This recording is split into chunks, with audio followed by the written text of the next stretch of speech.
What is up, you guys? We are back for another UFC breakdown. We are going to be breaking down UFC 311. It's going to be this Saturday, and we're going to start with the early prelims, work our way all the way through the main card, and break down all the fights on the card. So, kicking the night off, we have Tagir Ulanbekov versus Clayton Carpenter. It's going to be an interesting fight. Neither one of them present a huge finishing presence on the feet. Tagir has only one win via KO, and Carpenter has two. But I do think that Tagir is going to be able to squeeze this one out. He's 4-1 in the UFC with his only loss coming to a decision to Tim Elliott. And Carpenter is 2-0 in the UFC. He's no slouch. He does have two submission wins in the UFC, one coming in the first and one coming in the second round. But those are his only two fights in the UFC, and it was some lower level fights in the UFC. Whereas Tagir's faced people like I had mentioned, Elliott, he's faced Nate Maness, Cody Durden, and they all have decent UFC experience in the top level. He subbed two of them, and he also beat Bruno Silva a couple years ago, who just fought Manel Kopp. And before the fight happened, a lot of people had Bruno Silva beating Kopp, and that's a win that's aged pretty well for him. And I just don't think that Carpenter has quite faced that level of competition that Tagir has. And I don't think that Tagir is going to go out there and lay on his back, allow the control, and allow a submission, and he has a chance of winning in those grappling exchanges. And I just think that he's going to be able to implement his own grappling exchanges and his own game plan against someone like Carpenter, who's taking a decent step up.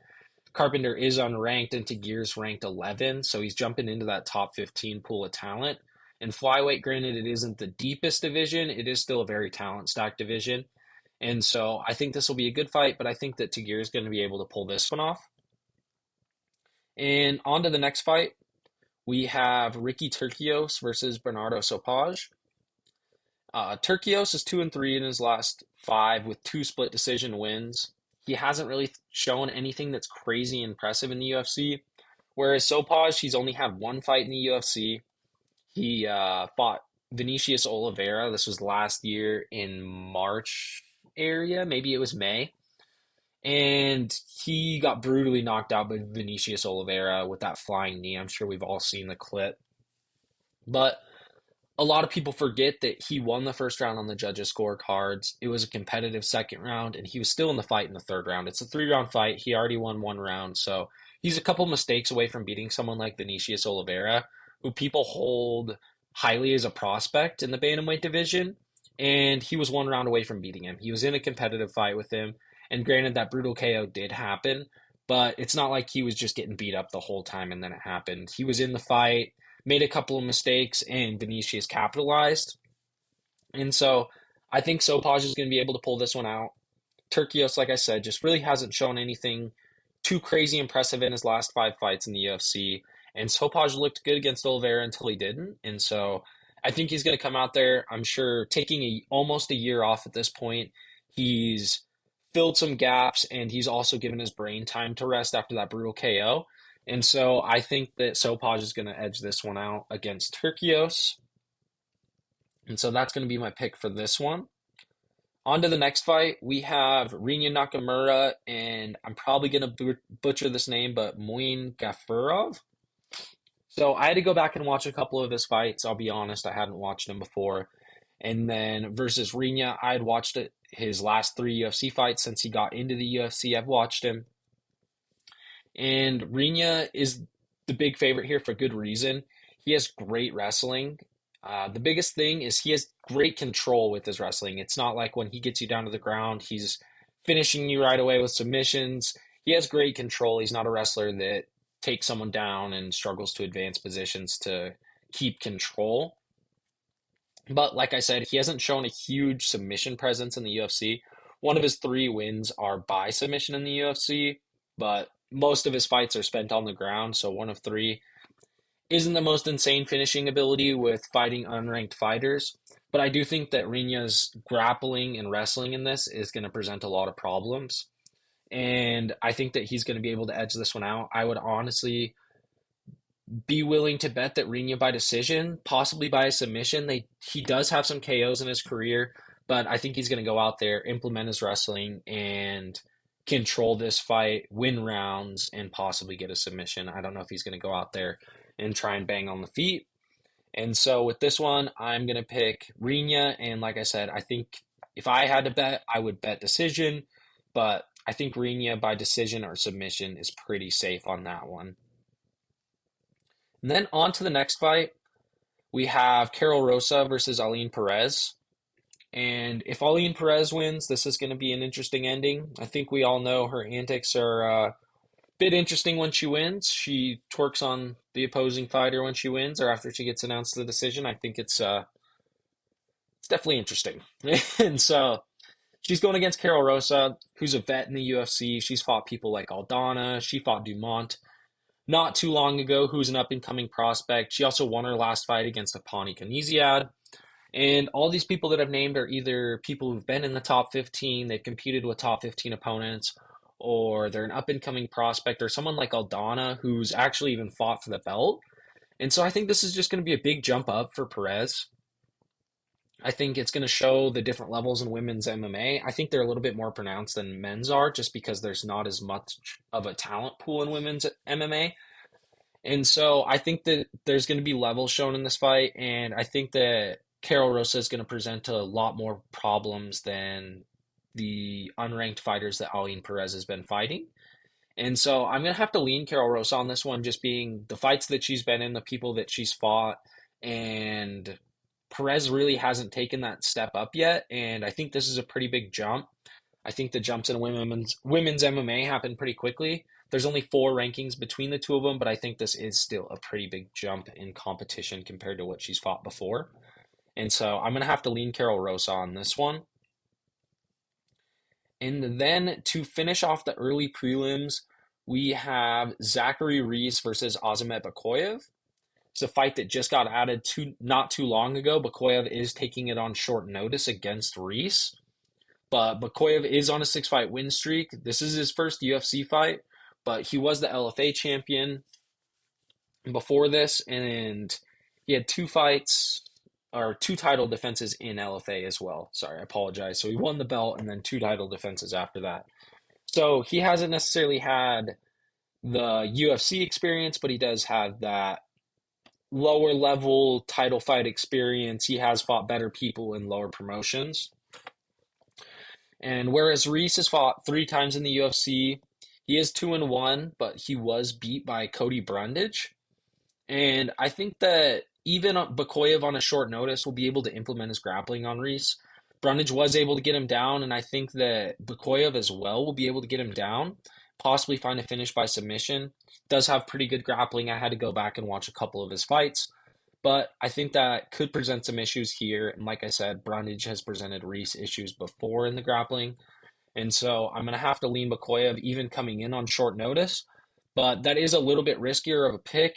If you wanted to be a safe pick on this one, Zachary Reese has had a full camp. And it's not like this is something where he's just completely outmatched. So it may be a little bit riskier picking Osmot, but I do believe that he's going to be able to pull this one out. I do think that he's going to be able to implement his grappling. And so I'm going to pick Bakoyev on this one. All right, and then on to the next to kick off the prelims. Pretty good fight to kick off the prelims. So we have Grant Dawson and Diego Ferreira. Grant Dawson is a pretty big favorite here. Diego Ferreira is a little bit later in his career. But I do still think that Dawson needs to get this fight to the ground to win it. I think Ferreira presents him issues in the striking realm. Ferreira's knocked out someone like Michael Johnson. He beat Rebecki. And if you haven't watched that Oral by Rebecki fight, go back and watch it towards the end of the last year. It was great. Rebecki's a savage, and he was able to finish Rebecki. He was in a competitive fight against Gamrot. He did lose it, but he was in a competitive fight. And honestly, I just think that Ferreira can present a lot of problems. He's been around for a long time. He's fought the who's who. He even fought Dustin back in like 2015. He's fought Dariush, Gamrot, Michael Johnson, like I'd mentioned. But with that being said, like I said, he is later in his career, and Dawson has great grappling. He's had that one, I wouldn't call it a fluke win, but he got caught by Bobby Green early in their fight, and that's his most recent loss. Other than that, he's been able to show his dominance in the grappling realm, and I think that's something that's going to happen here again. Diego Ferreira is no slouch on the ground. I think he has 7 wins by submission, but Grant Dawson's grappling is elite. He doesn't have the best striking, but he does have pretty elite grappling. And I think that he's going to be able to go out there and implement it against someone like a Diego Ferreira later in their career. And so I'm going to be picking Grant Dawson on this one. I don't know if it's going to be the funnest fight. Dawson does not have the funnest fighting style, in my opinion, but it's effective. He goes out there and he wins rounds. It's definitely an effective fighting style. And so I'm going to have to go with Grant Dawson on this one. I think he's going to be able to implement his grappling game plan. But if Diego keeps it on the feet, I think that's big trouble for Dawson. That's just me being honest. He's shown that he's able to put people down, and Dawson's shown that he's able to be put down by someone like a Bobby Green. And so I'm curious to see how this fight plays out. Like I said, if it stays on the feet, I got Ferreira all day. But I do think that Dawson is going to be able to implement his grappling game plan. And so that's why I am leaning Grant Dawson. And then on to the next fight, we have another UFC debut. Um, Billy Elikana. It's his debut against Bogdan Guskov. And Billy Elikana was in the PFL before making his UFC debut here. He was 2-0 in the PFL, and then he had won a fight in a different promotion after that. And then he got his chance at the UFC here. But I went back and watched a couple of his fights. He isn't someone that goes out there and implements a crazy grappling game plan. I think only 22% of his wins are by submission, whereas Bogdan has gone out there and shown that he has great finishing ability, even in the UFC. He has 14 KOs in his career, 12 first round finishes, and he's also fought in people like he beat Ryan Spann his last fight out, and he has fought in someone like a Volkan Ozdemir. Volkan did end up beating him, but it was by submission. And I just think that Guskov going out there, having the finishing power at light heavyweight, he has the ability to finish you early. And Elikang not being able to go out there and implement a crazy grappling game plan really favors Guskov. And so I'm going to have to lean him on this fight. I think that he holds a finishing ability over Elikana on the feet. I think it'll be a fun fight, but I don't think that it's going to be a grappling matchup. It is light heavyweight, so we are pretty likely to see a knockout, to be honest with you. I feel like in those heavier weight classes, light heavyweight and heavyweight, we either have a sick knockout or kind of a snooze fest. There's really not a whole lot of in betweens unless you're talking about someone like a Poetan. If it plays out on the feet, we either get nice knockout or someone's gassing. And so, honestly, I'm going to have to go with Bogdan on this one. I think that, like I said, it being on the feet, even though he's the underdog, that kind of favors him if LA Kana isn't able to take it down to the ground. And on to the next one. We have two more fights left on the prelims and then on to the main card. And these last two fights on the prelims are both really good fights. Um, the next one we're looking at is Yailton Almeida versus Sergey Spivak. Number 6 and number 7 in the heavyweight division. Jailton has been on a tear since he got in the UFC. He does have a loss to Curtis Blades, but he was winning that first round, and then Blades hit him with those mean elbows when he kind of stalled in coming in for a takedown. And other than that, that's really Almeida's only blemish on his record in the UFC. And Almeida's nasty on the ground, and he's just really good on the ground. He doesn't have great striking. He is a little bit small for the weight class, but he's shown that he can implement that on larger grapplers like someone like a Curtis Blades, who's got good wrestling, and he definitely fills out the heavyweight weight class. And then as for Spivak, Spivak's no slump on the ground.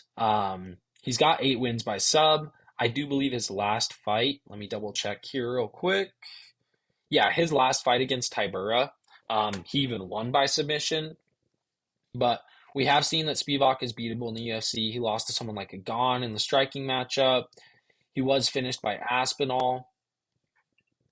And so he's definitely fought some great fighters. He's fought someone like the boa constrictor, so he has shown that he's able to defend against submissions on the ground.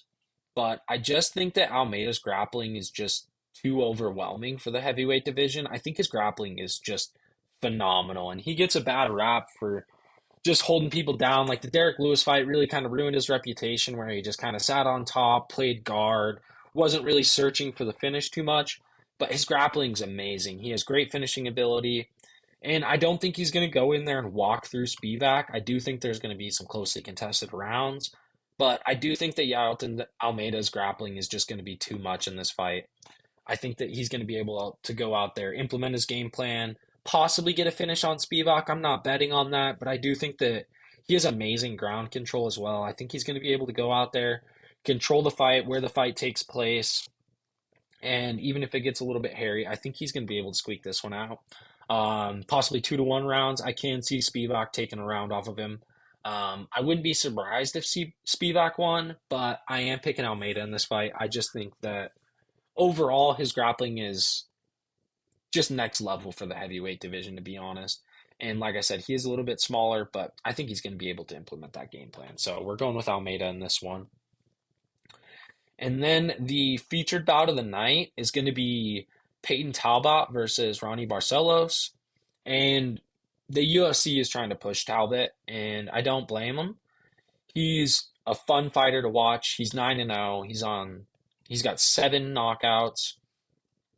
He went out there and put on a great performance his last 2 fights. I'm not going to pronounce the guy's name of his last fight, but early finish, 19-second knockout. And then the fight before that, he fought Cameron Simon, who trains down with Dreykus, and he was able to knock him out as well.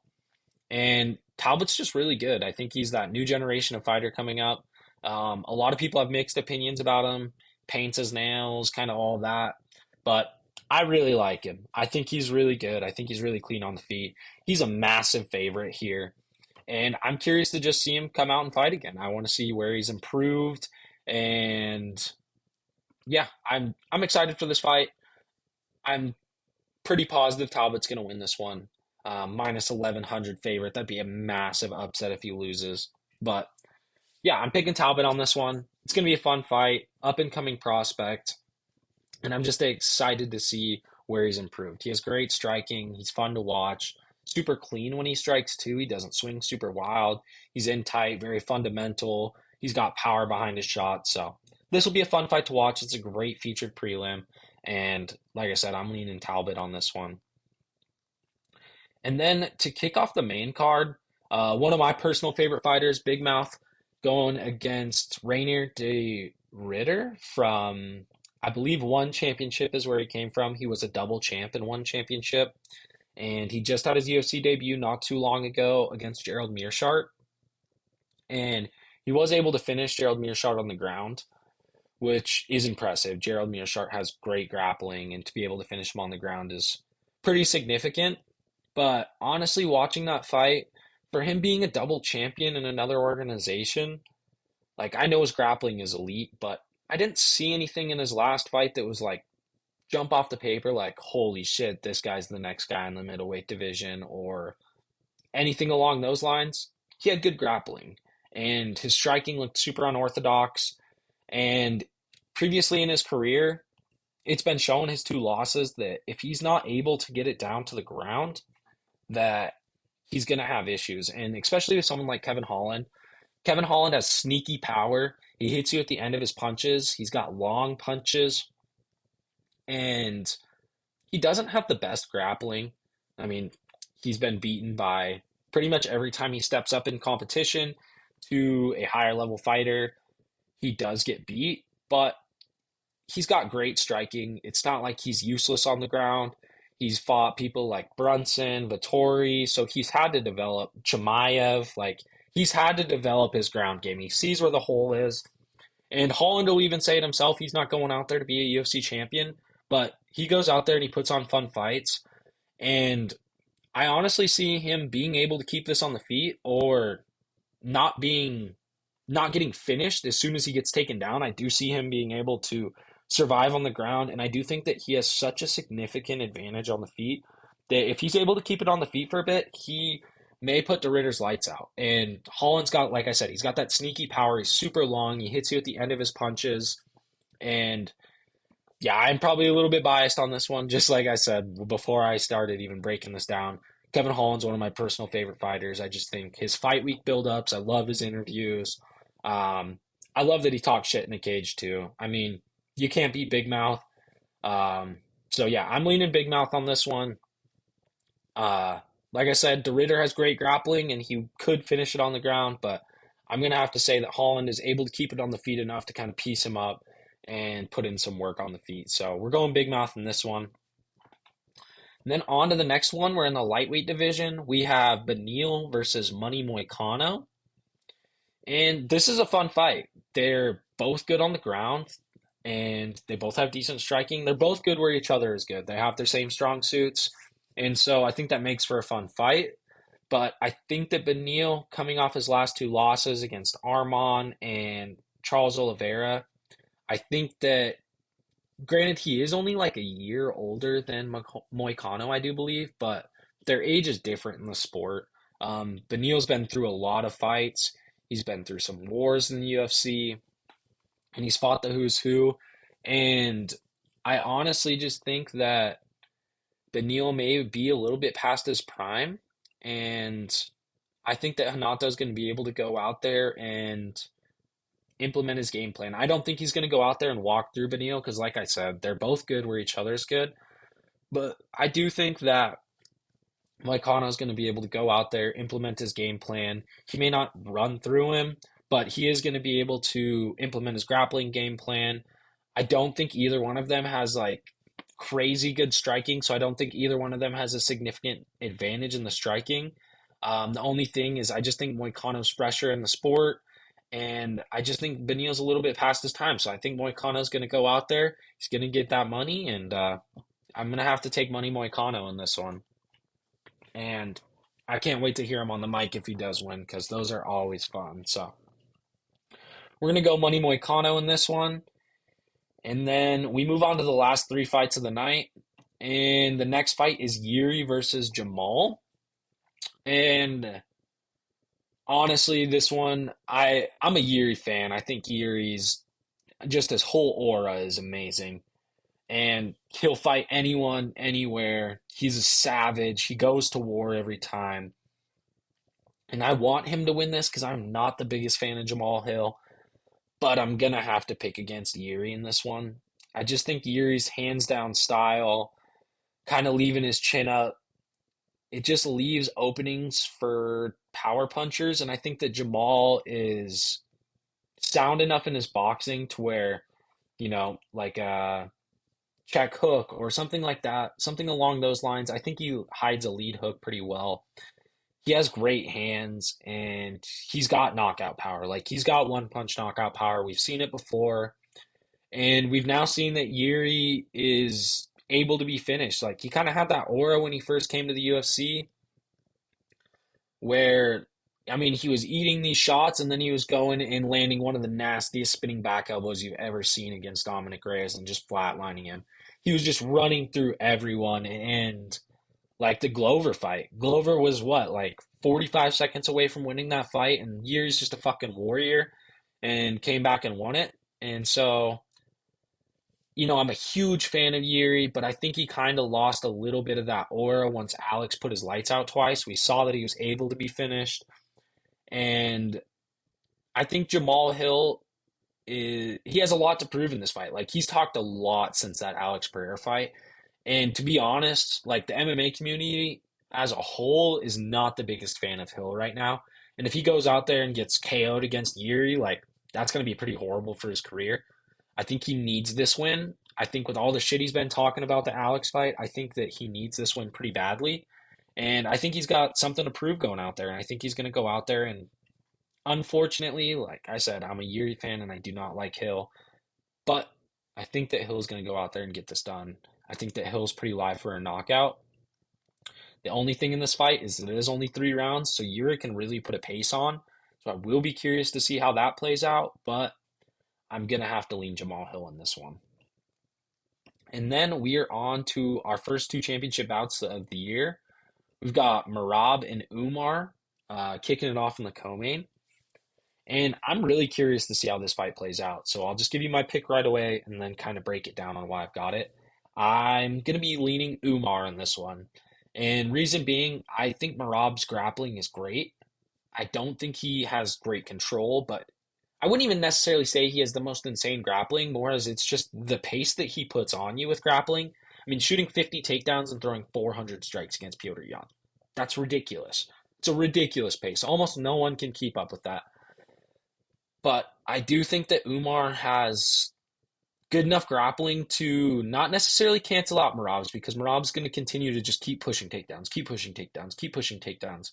I think that he will get Umar down, but I think that Umar's going to be able to get up, and Umar's going to be able to open up in his striking a little bit more than someone like a Piotr Jan or a Sugar Sean was. Because, granted, like they're both decent on the ground, Piotr and Sugar are, but they're no Umar. And so Umar's going to be able to open up a little bit more because he knows that he can get up. He has the grappling to defend himself against someone like Marab. And so if he does get taken down, you work your way back up. Whereas like a Sean, it's like he gets taken down and you can almost see it in his face. He's like, fuck, I have to work my way back up. Like he wants to be back to the feet, whereas Umar's more comfortable on the ground. And so in this one, I think this is going to be a really fun fight. Like I think this is going to be a high paced fight. Marab's always in high paced fights. But I do think that Umar's grappling accolades is going to allow him to open up on the feet a little bit more. And I do think that he has a pretty large advantage on the feet. He has a good arsenal of kicks. He's got decent hands. And Marab's a very basic striker, and his striking is to get to his grappling. And Marab has also shown that he can be rocked by someone like a Cejudo. Um, and I'm totally drawing a blank earlier in his career. He got rocked with the same exact punch, left hook coming out of a clinch kind of situation. He's been rocked with the same punch twice. So he has shown that he's able to be rocked. And I think that Umar is going to be able to implement his striking game plan and be able to defend Marab's grappling. So I'm going to have to lean Umar on this one. And then also, with it being a Nurmagomedov, to be honest, if it's a close 3-2 decision, it's going to Umar. Just being honest. So I'm going to have to lean Umar on this one.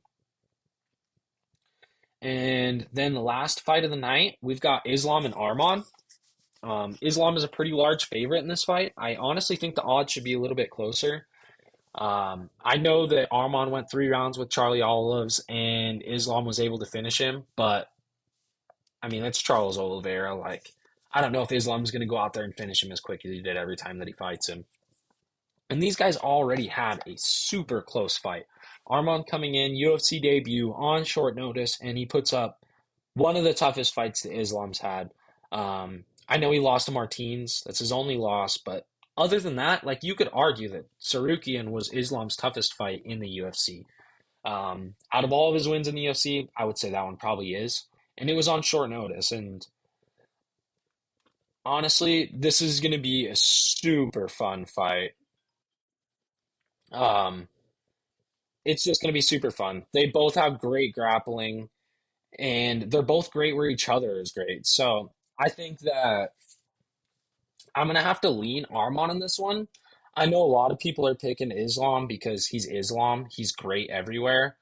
But I'm gonna lean Armon on this one. Like I said, they're good in the same places that each other's good in, and I think that Armon's gonna be able to cancel out his grappling enough, and Islam is not gonna have struggles with it. I think they're gonna have some really fun grappling exchanges, but I don't know. For some reason, I'm just thinking Armon's gonna be able to come out there and squeak this one out, and I may totally just like be putting my foot in my mouth because Islam is ridiculously good, but I also think that Armon is ridiculously good, and I'm gonna have to pick him on this one. So that's gonna be my pick. I think that Khabib goes 2-1. I think Tagir wins. I think Umar wins, but I think Islam loses this one. Um, I don't think Arman goes out there and finishes Islam. And I do think, like I said in the last matchup, it is tough to win a decision against someone like Umar or Islam because I think the UFC just favors them a little bit. But with that being said, I think my big upset, and I don't even know if I he's plus 300. I don't know if I'd call it a big upset, but those are pretty significant odds. Considering their first fight, I don't know if I'd call it a big upset, but I'm gonna go Sarukian on this one. Um, that's gonna be my underdog pick in the title fights. Sorry, Marab, but yeah. Other than that, that's going to be it for the UFC 311 breakdown. I will come back and do a recap after the weekend and after we get a little bit of time to digest the fights. Other than that, thank you guys for tuning in, sticking around. If you enjoyed the video, give it a like, maybe subscribe. And you guys have a great rest of your day and enjoy the fights.